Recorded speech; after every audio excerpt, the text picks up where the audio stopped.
உலகையே மாற்றிய ஒரு மனிதனின் கதை இது.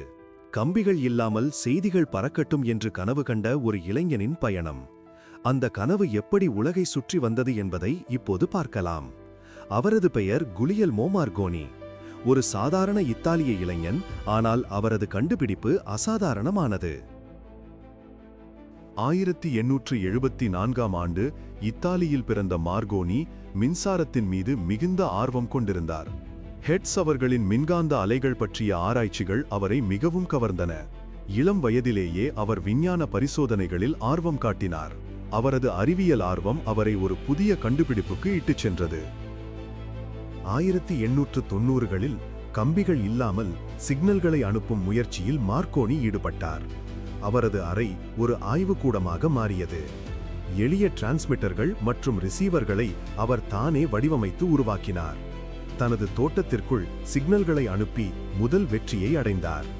அது ஒரு சிறிய வெற்றி என்றாலும் அது ஒரு பெரிய ஆரம்பம். கம்பியில்லா தொலைத்தொடர்பு சாதனத்தை இத்தாலிய அரசிடம் மார்கோனி காண்பித்தார். ஆனால் அவர்களது மறுப்பு மார்கோனியை சற்று நொந்து போக வைத்தது. ஆனால் அவரது கனவு அங்கே முடிவடையவில்லை. தோல்வி என்பது ஒரு புதிய ஆரம்பத்திற்கான அடித்தளம் என்பதை அவர் உணர்ந்தார். 1896ஆம் ஆண்டு இங்கிலாந்து சென்ற மார்கோனி அங்கு தனது கண்டுபிடிப்பிற்கான காப்புரிமையை பெற்றார். இதுவே அவரது கண்டுபிடிப்பிற்கான முக்கியமான திருப்புமுனையாக அமைந்தது. இங்கிலாந்தில் அவரது கண்டுபிடிப்புக்கு அதிக ஆதரவு கிடைத்தது. அவரது கனவு இங்கிருந்துதான் உண்மையில் பறக்க ஆரம்பித்தது. 1899ஆம் ஆண்டு மார்கோனி தனது கண்டுபிடிப்பை பயன்படுத்தி ஆங்கில கால்வாயை கடந்து சிக்னல்களை அனுப்பினார். இது உலகிற்கு அவரது கண்டுபிடிப்பின் சக்தியை காட்டியது. இந்த சாதனை உலக அளவில் மார்கோனியின் பெயரை பரவச் செய்தது. அனைவரும் அவரை ஒரு மாயாஜாலக்காரர் போல பார்க்க ஆரம்பித்தார்கள். 1901ஆம் ஆண்டு இங்கிலாந்திலிருந்து நியூஃபவுண்ட்லாந்து வரை அட்லாண்டிக் கடலை கடந்து கம்பியில்லா சிக்னலை அனுப்பினார் மார்கோனி. இது ஒரு மிகப்பெரிய சாதனை. உலகின் இரு முனைகளையும் இணைத்த இந்த சாதனை அனைவரையும் வியப்பில் ஆழ்த்தியது. இது ஒரு புதிய தொடர்பு சகாப்தத்தின் துவக்கம். 1909ஆம் ஆண்டு இயற்பியலுக்கான நோபல் பரிசு மார்கோனிக்கு வழங்கப்பட்டது. கார்ல் பிரவுனுடன் இணைந்து இந்த பரிசை பெற்றார் மார்கோனி. அவரது கடின உழைப்புக்கும் அர்ப்பணிப்புக்கும் கிடைத்த அங்கீகாரம் இது. உலகமே அவரது சாதனையை பாராட்டியது. மார்கோனியின் சாதனைக்கு பலரும் உரிமை கொண்டாடினர். டெஸ்லா, போபோ போன்றோரும் கம்பியில்லா தொலைத்தொடர்பு தொழில்நுட்பத்தில் பங்களிப்பு செய்ததாக கூறினர். காப்புரிமை சர்ச்சைகள் நீண்ட காலம் நீடித்தன. ஆனால் மார்கோனியின் பங்களிப்பு மறுக்க முடியாதது. மார்கோனி நிறுவனம் உலகளாவிய தொடர்பு சாம்ராஜ்யமாக வளர்ந்தது. அவரது கண்டுபிடிப்பு உலகெங்கும் பரவியது. அவரது கண்டுபிடிப்பு தொடர்பு துறையில் புரட்சியை ஏற்படுத்தியது. 1912ஆம் ஆண்டு டைட்டானிக் கப்பல் மூழ்கிய போது மார்கோனியின் கண்டுபிடிப்பு பல உயிர்களை காப்பாற்ற உதவியது. கப்பலில் இருந்து அனுப்பப்பட்ட கம்பியில்லா செய்தி மூலம் உதவி வந்தது. அதனால் பலர் உயிர் பிழைத்தனர்.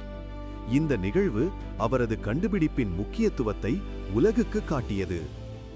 ரேடியோ, தொலைக்காட்சி, வைஃபை, செல்போன் என நவீன தொடர்பு தொழில்நுட்பங்களின் அடித்தளம் மார்கோனியின் கண்டுபிடிப்பில் அமைந்துள்ளது.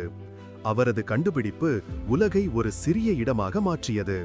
அவரது கண்டுபிடிப்பு இன்றும் நம் அனைவரையும் இணைத்துக் கொண்டிருக்கிறது. மார்கோனியின் கதை ஒரு தொலைநோக்கு, விடாமுயற்சி மற்றும் சர்ச்சை நிறைந்த கதை. ஆனால் அவரது கம்பியில்லா புரட்சி நவீன உலகை வடிவமைத்தது. பல தடைகளை எதிர்கொண்டாலும் தனது கனவை நிறைவேற்ற மார்கோனி விடாமுயற்சியுடன் போராடினார். தோல்விகளை தழுவிக்கொண்டு அடுத்த கட்டத்திற்கு சென்றார். இதிலிருந்து நாம் பல பாடங்களை கற்றுக்கொள்ளலாம். அவரது கண்டுபிடிப்பில் பலர் பங்களிப்பு செய்திருந்தாலும் மார்கோனி அதை உலகிற்கு எடுத்துச் சென்றவர்.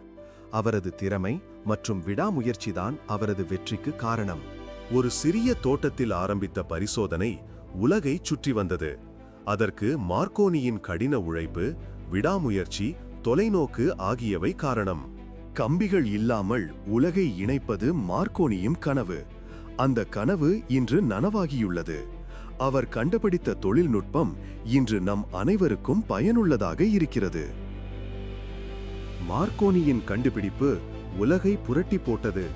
தொடர்புத் துறையில் மட்டுமல்ல, பல துறைகளிலும் இதன் தாக்கம் இருக்கிறது. இன்றைய உலகை புரிந்து கொள்ள இந்த கண்டுபிடிப்பின் பங்கு மிக முக்கியம். சிலர் அவரை ஹீரோ என்று சொல்வார்கள், சிலர் சர்ச்சைக்குரியவர் என்று சொல்வார்கள். எதுவாக இருந்தாலும் அவரது கண்டுபிடிப்பு உலகை மாற்றியது என்பதை மறுக்க முடியாது. மார்க்கோனியின் பங்களிப்பு மிக பெரியது. அவரது கடின உழைப்பு, விடாமுயற்சி மற்றும் தொலைநோக்கு ஆகியவை நம்மை ஊக்குவிக்கின்றன. அவரது கண்டுபிடிப்பு இன்றைய உலகின் அடித்தளமாக இருக்கிறது. ஒரு கண்டுபிடிப்புக்கு பின்னால் உள்ள கதை எப்போதும் சுவாரஸ்யமானது.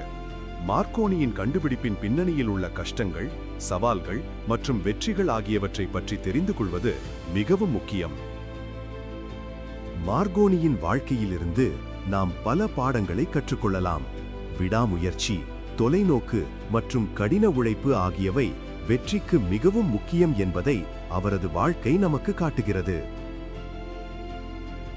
மார்க்கோனி இன்று இல்லாவிட்டாலும் அவரது நினைவு என்றும் நிலைத்து நிற்கும். அவரது கண்டுபிடிப்பு இன்று வரை நம் வாழ்வில் ஒரு பெரிய பங்காற்றிக் கொண்டிருக்கிறது. ஒரு சிறிய கனவு எப்படி உலகை மாற்றியது என்பதற்கு மார்க்கோனி ஒரு சிறந்த உதாரணம். அவரது கனவு இன்று நம் அனைவரையும் இணைத்துக் கொண்டிருக்கிறது. மார்க்கோனியின் கண்டுபிடித்த தொழில்நுட்பம் இன்று வரை உலகை இயக்கிக் கொண்டிருக்கிறது. அவரது கண்டுபிடிப்பு இல்லாவிட்டால் உலகம் இன்றைக்கு எப்படி இருந்திருக்கும் என்று யோசித்து பாருங்கள். மார்க்கோனியின் தாக்கம் உலகளவில் இருக்கிறது.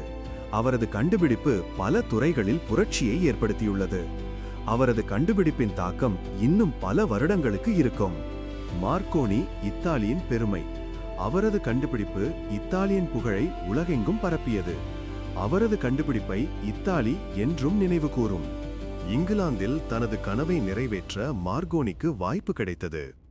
இங்கிலாந்தின் ஆதரவு அவரது வெற்றிக்கு காரணமாக இருந்தது. மார்க்கோனியின் வெற்றிக்கு பின்னால் அவரது கடின உழைப்பு மிக முக்கியமானது. பல வருடங்கள் அவர் தனது கண்டுபிடிப்பில் கடினமாக உழைத்தார். பல தடைகளை எதிர்கொண்டாலும் மார்க்கோனி தனது கனவை விட்டுக் கொடுக்கவில்லை. அவரது விடாமுயற்சி அவரது வெற்றிக்கு காரணமாக இருந்தது.